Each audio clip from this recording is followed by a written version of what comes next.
And the biggest obstacle to peace is the Israeli occupation of Palestinian lands. And the Palestinians conduct the last anti-colonial struggle in the world today.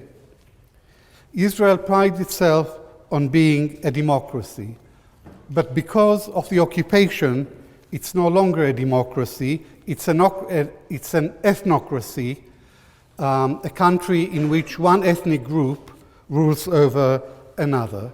And there is another word to describe this situation: apartheid. The present Israeli government is one of the most right-wing, xenophobic, and overtly racist governments in Israel's history. The ruling party is the Likud, and the Likud's manifesto at the last election explicitly rejects the idea of an independent Palestinian state. Prime Minister Benjamin Netanyahu stated last week what he had believed all along but dared not say. He said that only Jews have national rights in the land of Israel. And all the policies of the present government are intended to prevent the emergence of an independent Palestinian state. The peace process is a charade.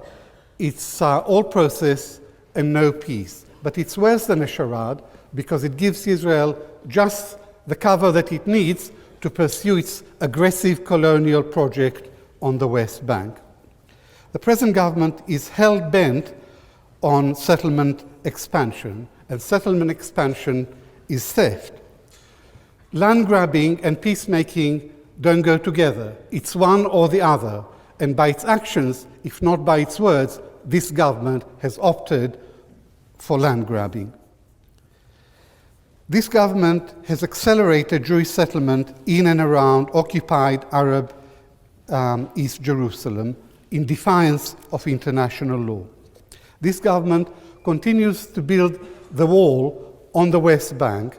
It calls it a security barrier, and it claims that its purpose is security, but a much more important purpose of the wall is land grabbing. The wall is illegal. Maybe good fences make good neighbors, but not when the fence is built in the middle of the neighbor's garden.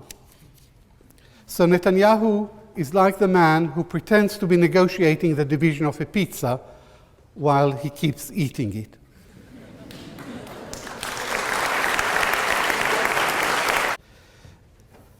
In 2005, Israel withdrew from Gaza. This was not a contribution to peace. It was a unilateral Israeli move, and it was part of an attempt by Israel to redraw unilaterally the borders of Greater Israel. The first step was the withdrawal from Gaza, and the second step was to expand and consolidate Israel's control over the West Bank. On that point of information, well, why is it then that Israel they demolished 4 settlements in the West Bank when they withdrew from Gaza in 2005 as well? Explain that, please. Okay. Because Israel withdrew from Gaza and destroyed the houses, which is a strange gesture of brotherhood and a strange gesture towards peace with the Palestinians. And no, you've had your say. Israel withdrew 8,000 settlers from Gaza, and in the following year, Israel introduced 12,000 new settlers in the West Bank.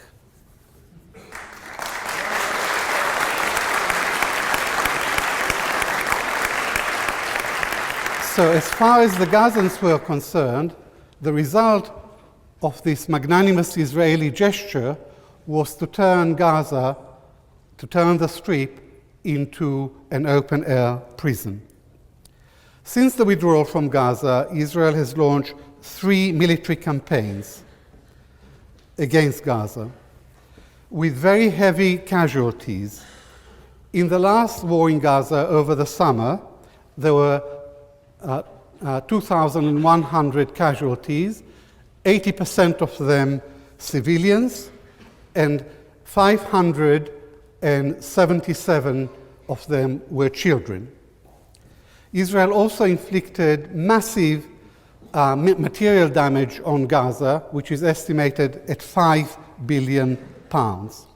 Israel presents its military operations in Gaza as part of a war against terror. But it is these military operations themselves that are cruel acts of state terrorism.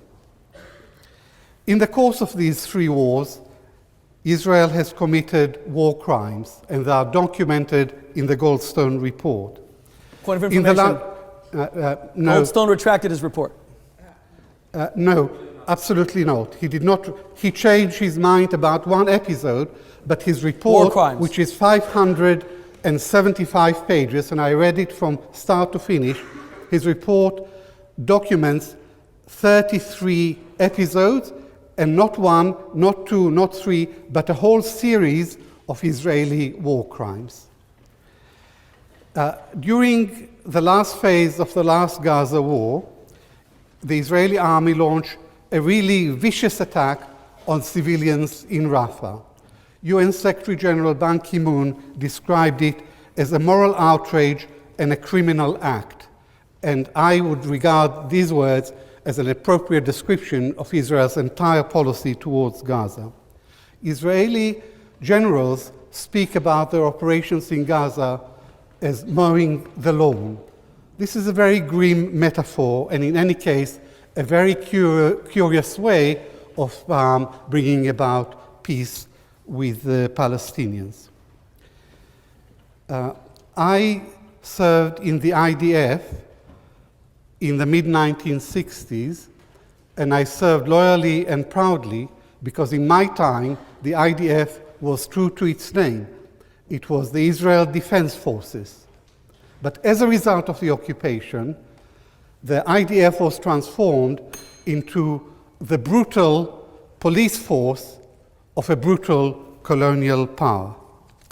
The ultimate aim of all these policies is politicide, to deny the Palestinians any independent existence in Palestine. Let me turn briefly to Hamas. Hamas is not ISIS. ISIS is a jihadist organization. Hamas is no, I don't have time.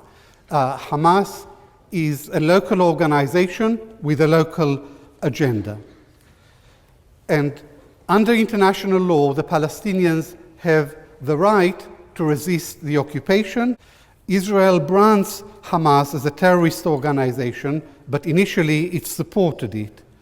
Subsequently, it turned against Hamas, and it has been practicing ever since the imperial policy of divide and rule. To conclude,